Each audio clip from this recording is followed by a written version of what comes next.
একটি ছোট্ট শহরে জন্ম নিয়েছিলেন এক মহৎ মানুষ, হযরত ইব্রাহিম আলাইসাল্লাম।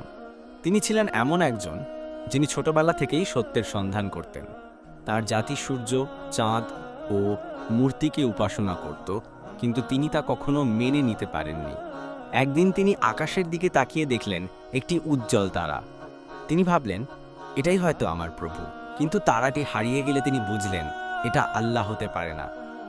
একইভাবে চাঁদ ও সূর্য দেখেও তিনি বললেন, আমার প্রভু তো কখনো হারিয়ে যেতে পারেন না।